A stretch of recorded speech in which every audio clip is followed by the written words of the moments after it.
పిఠాపురం వర్మ వాస్తవంగా అంతకుముందు Telugu Desam party MLA ఇండిపెండెంట్గా పోటీ చేసి ఓటు గెలుపొందినటువంటి వ్యక్తి.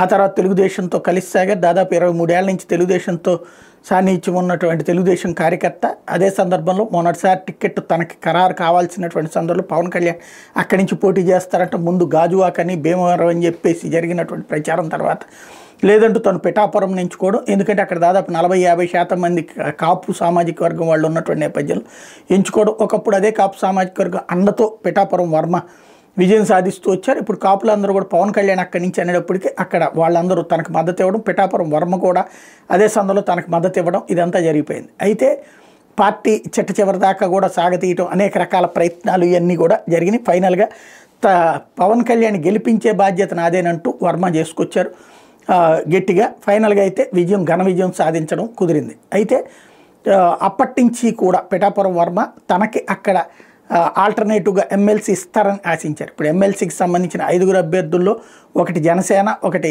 బీజేపీ తీసుకుంటే మిగతా 3 ఎమ్మెల్సీలకు సంబంధించిన దాంట్లో తెలుగుదేశం పార్టీ వర్మకి ఇవ్వలేదు. అదే సందర్భంలో వర్మ దగ్గర కార్యకర్తలందరూ పోగి మనకు అన్యాయం జరిగిందని చెప్తున్నప్పుడు అట్లాగే ఫీల్ అవ్వద్దు. ఒక ఊర్లో పదవులే అందరికీ నేను పంచలేకపోతాను, ఇబ్బంది పడుతుంటాం. అట్లాంటిది చంద్రబాబు గారు లాంటి వాళ్ళు, లోకేష్ లాంటి వాళ్ళు ఎంతో కష్టపడి పార్టీని నడుపుతున్నారు. అట్లాంటి వాళ్ళని మనం ఇబ్బంది పెట్టకూడదు. ఒక్కోసారి ఒక్కొక్క రకమైనటువంటి పరిస్థితులు వస్తుంటాయి. మనం ఎవరం కూడా పార్టీ విధేయతని పక్కన పెట్టడానికి వెళ్ళలేదు. మనందరం పార్టీకి విధేయంగా పనిచేద్దామని చెప్పుకొచ్చారు.